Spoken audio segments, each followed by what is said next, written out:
Hey everyone, it's Michael Shermer. Time for another episode of the Michael Shermer Show. This one, a solo commentary on political violence and its causes, for obvious reasons, the assassination of Charlie Kirk and its impact on the public discourse, which has been substantial already.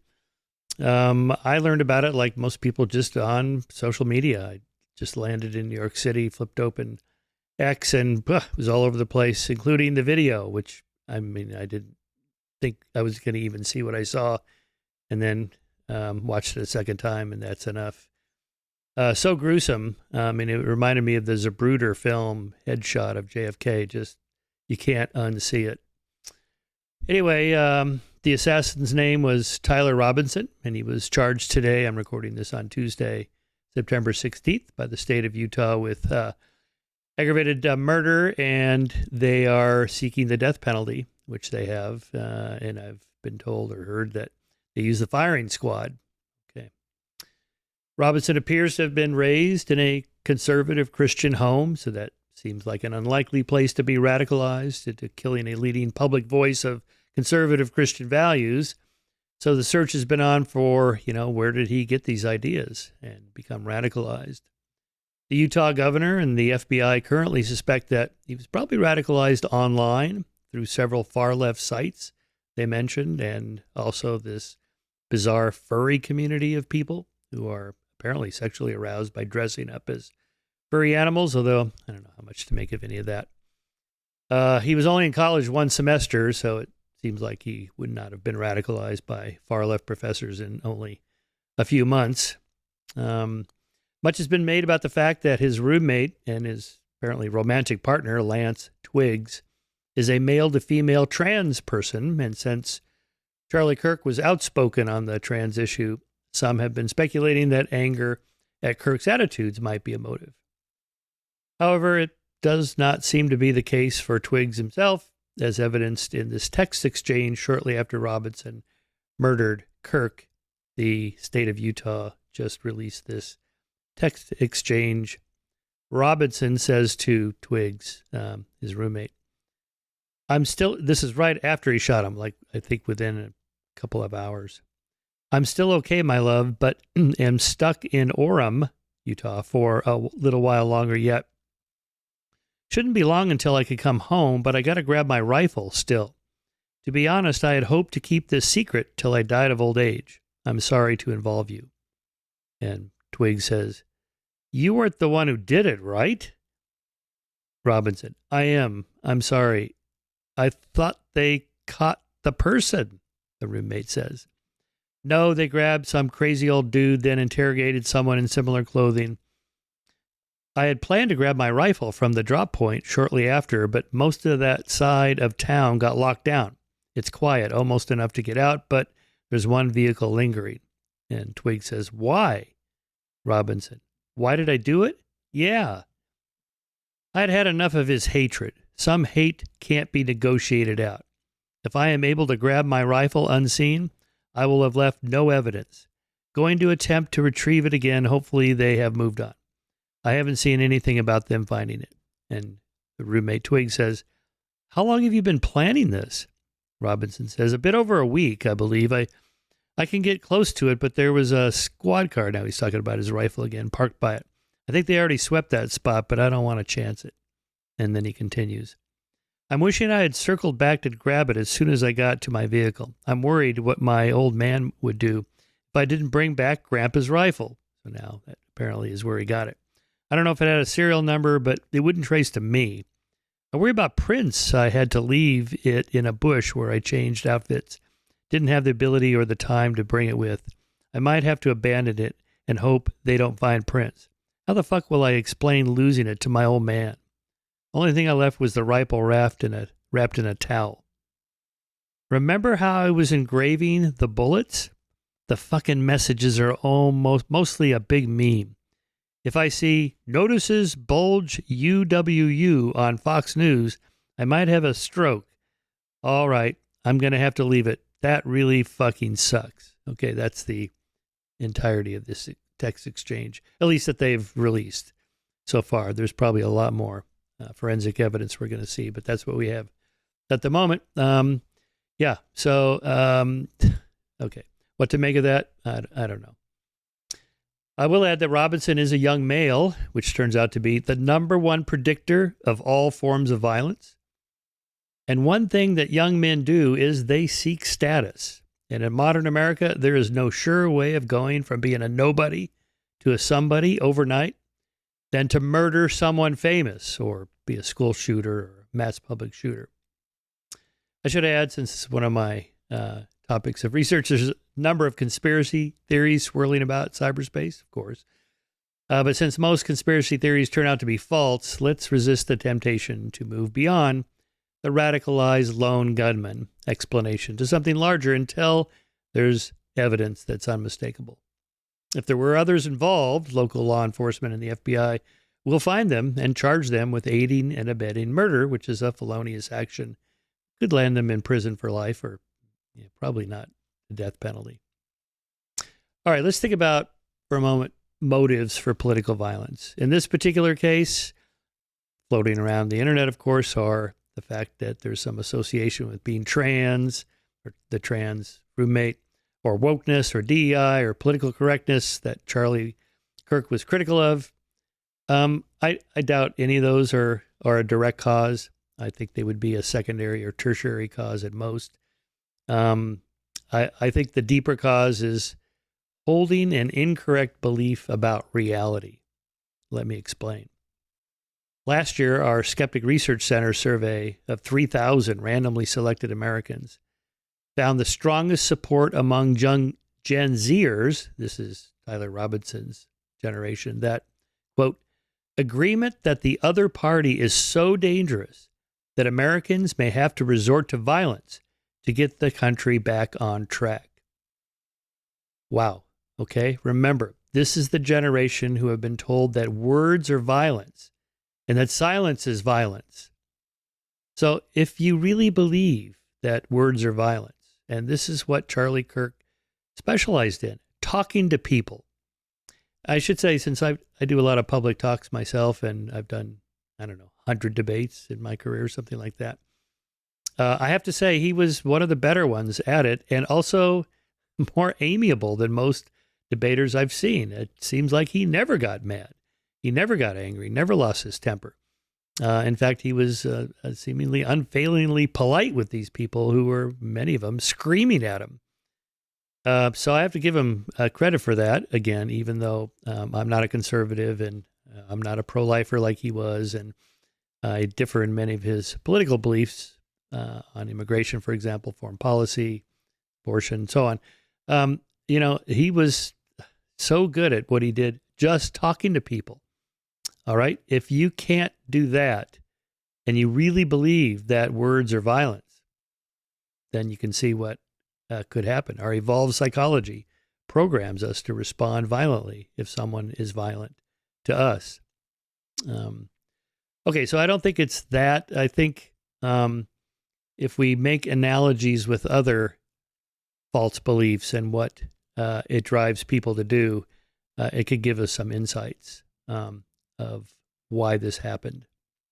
So here are a few on the left and then a few on the right, since these are all politically charged.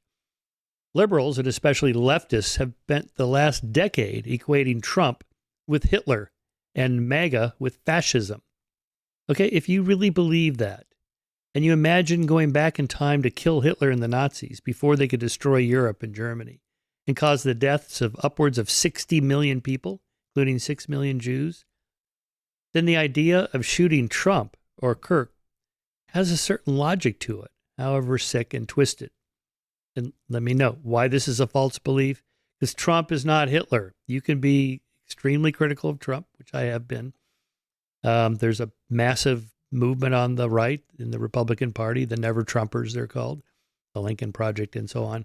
Before the last election, that that's fine. But he's not Trump. He's not Hitler.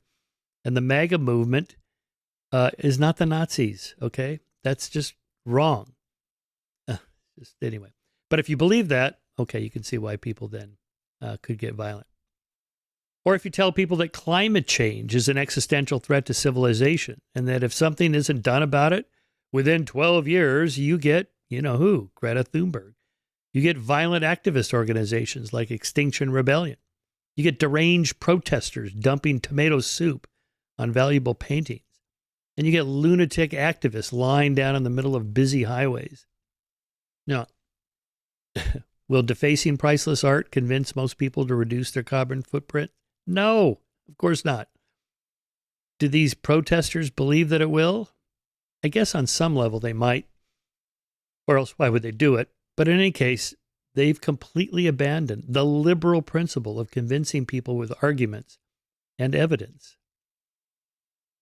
Or, and one final example on the left here, if you tell people that they can change sex, trans-identified people express their outrage at feeling erased or invalidated when they're told that they can't actually change their biological sex. And at this point, believers and skeptics get into debates about how sex and gender are defined. We have hosted those debates here in this podcast, and we had a whole issue of Skeptic on the whole trans matters issues. So let me add here that current discussions about other trans-related violent acts, and people named them off in the last couple of years, are very likely not caused by being trans directly, but rather being trans is comorbid, as medical researchers call it. That is comorbid with other mental health issues that could be the deeper cause of violence. Let me add here also, of course, that the vast majority of people in any of these examples I'm giving do not commit violence. They don't escalate it that far. But if you have 350 million people in the United States, even if it's just 0.0001%, you're going to get, once a week or something, some violent act. It happens so frequently. Let's flip the political valence to the power of belief to the right. If you believe abortion is murder, and a type of murder no different from the unlawful taking of an adult human life, and you see that every year upwards of 1 million human fetuses are being murdered. So in America alone, that would mean the equivalent of a Nazi Holocaust every 6 years. If you believe that, then you're going to inevitably get abortion clinic bombings and the violent rhetoric of pro-lifers. Thankfully, much more peaceful than it was in the 1980s and 90s, when abortion doctors were murdered in cold blood. Or, provide a more recent example, if people at the Capitol building on January 6, 2021 were told and came to truly believe that the 2020 election was rigged, that democracy is under threat, that the country, their country, is being taken away from them in a coup, we should not be surprised to see some of them turn violent. Recall that President Trump, in a speech earlier that day, had cajoled his supporters to be strong, fight like hell, and go over there to stop the steal, or else our country will be destroyed, and we're not going to stand for that. Now, most free speech scholars I've consulted on the matter tell me that making a legal case for a speech being an incitement of violence is very difficult, as the bar has been set very high through precedents. And in fact, at one point in his speech that morning near the Capitol Dome, Trump said, "I know that everyone here will soon be marching over to the Capitol building to peacefully and patriotically make their voices heard." But come on, what did he think was going to happen? That they were going to encircle the Capitol building and sing, "We shall overcome"?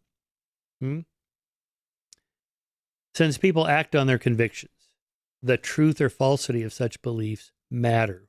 Thus, truth matters.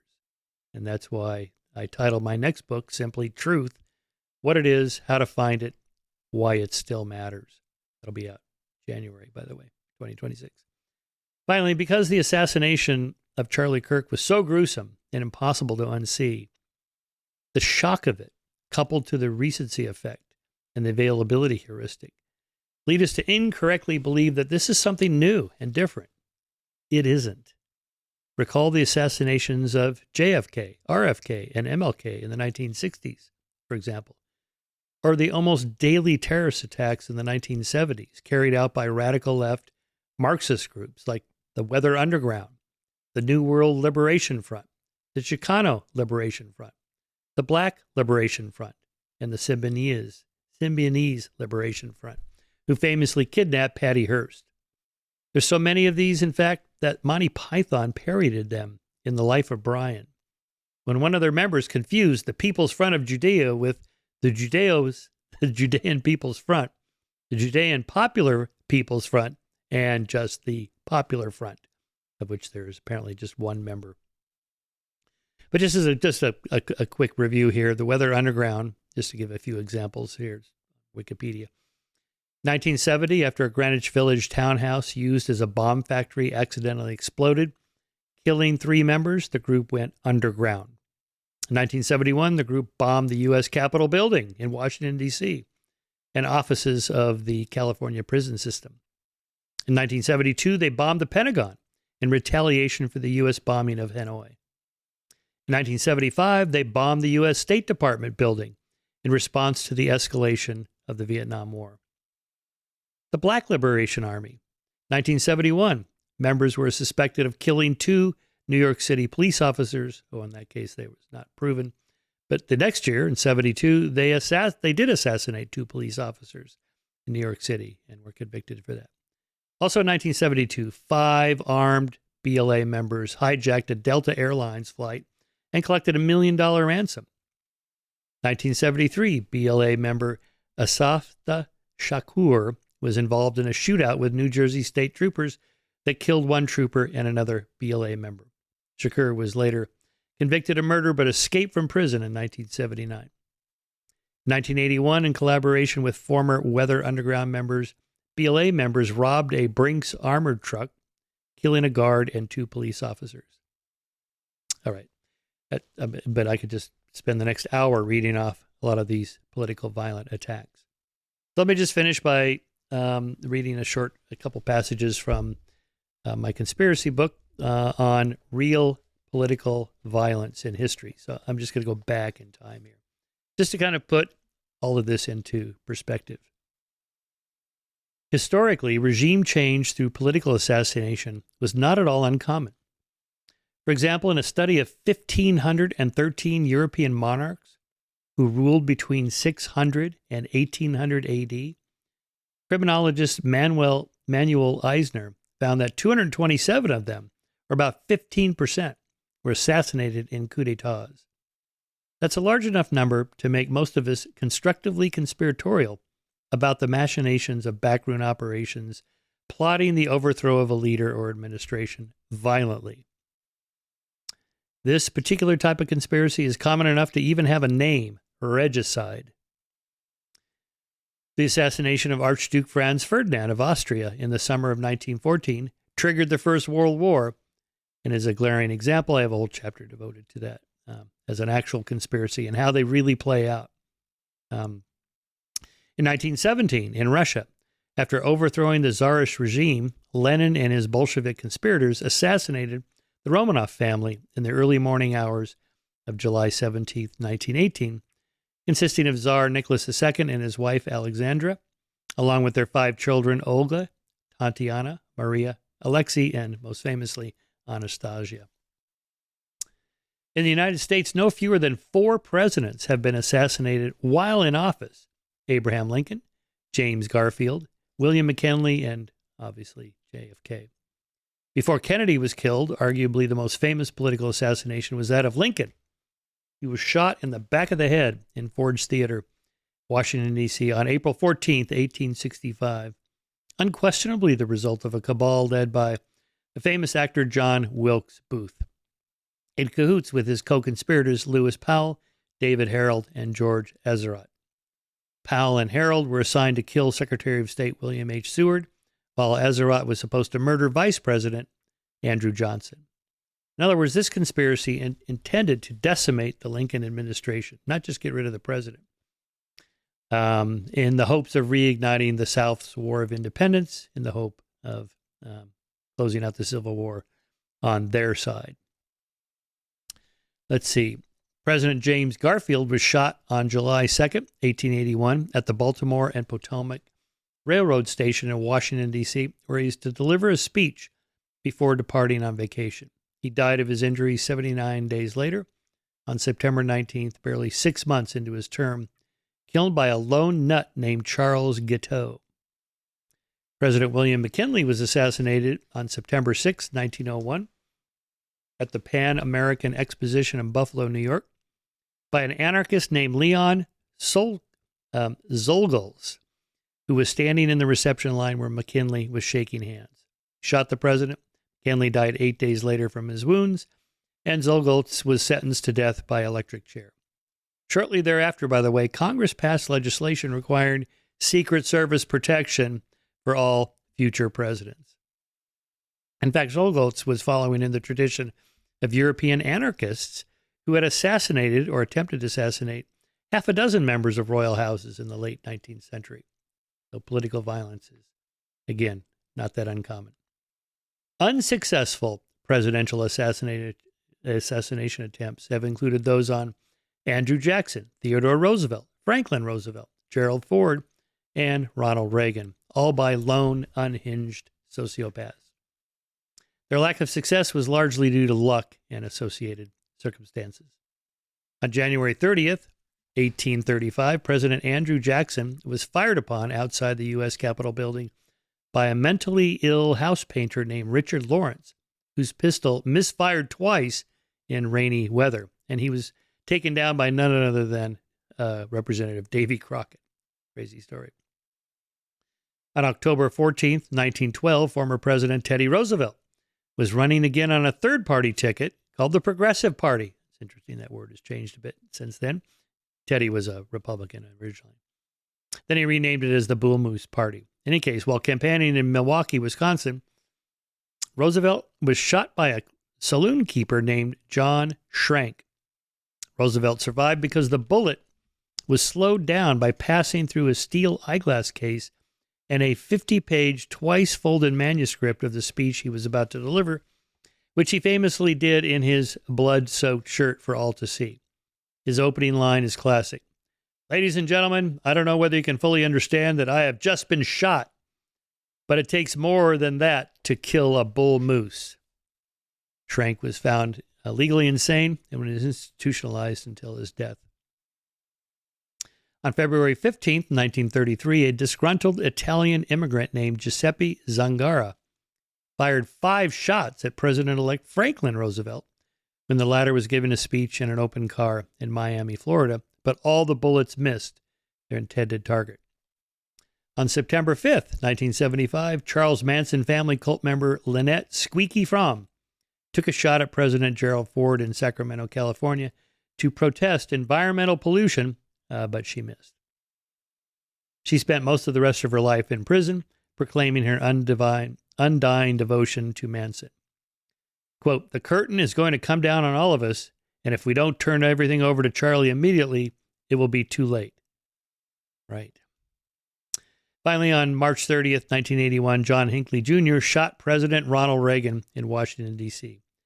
in order, he explained, to impress the actress Jodie Foster after he became obsessed with her in the film Taxi Driver. He was institutionalized all the way up until I think they let him out last year to go live with his mom. Anyway, that's pretty much it. I think the impact going forward on political movements in America is going to be substantial. I do think this is a turning point. Charlie's organization that he founded was called, in fact, Turning Point USA, TPUSA. They had about 900 campus student groups. And I just read this yesterday that they've had 32,000 requests for new chapters in high schools and colleges and universities. Again, I'm not a conservative. I'm not in agreement with much of what Charlie says, but the academy is so far left that they need course correction. I don't think it's going to happen in the professoriate. I think that's generations of change. I think the student body that turns over much more quickly is going to either shift its orientation or just enable those who are conservative, students I mean, to speak out. If you see that half the students are conservative, matching roughly half the country that's conservative, they'll be, through common knowledge, know that others know that they know that they know, and so on. And then it'll become more acceptable to push back against your professor's left-wing liberal views. I'm not exaggerating. I posted on Twitter slides from my PowerPoint lecture on this topic of surveys done over the past 25 years of just how far left and liberal the professoriate is. These are at almost all of the major elite colleges and universities in America. And on average, it's like 80-20, 70-30, depending on where you're at. But in some departments, it's like 90-10, 99-1. There are some departments, there is not a single conservative, or at least not a single person who would admit to being conservative, given the hostile climate toward conservatives in the academy. So if I had to predict, I think the assassination of Charlie Kirk is going to embolden these students to go ahead and speak their minds when these topics come up. Again, I mean, Charlie Kirk was pro-life. I'm pro-choice. But could I argue against him? Yeah, I could, because I know what the pro-life arguments are, because I've written about this. I had to look it up. I had to watch all their videos, Ben Shapiro's videos about this, Charlie Kirk, and so on, the more formal ones in writing. And, you know, if you're not able to articulate your own position enough that the other side can counter it, and then you can counter their counter, then you don't really know your own position. That's John Stuart Mill's classic argument. He who knows only his own side of the case hardly knows that, right? So the value of having the Charlie Kirks of the world engaging with students, actually, even if they stay liberal or they become more liberal, at least they'll be rationally liberal. They'll have arguments, not straw man arguments, but steel man arguments, by which I mean they could steel man the conservative position. And then if they can refute it, how much stronger their position will be. Okay.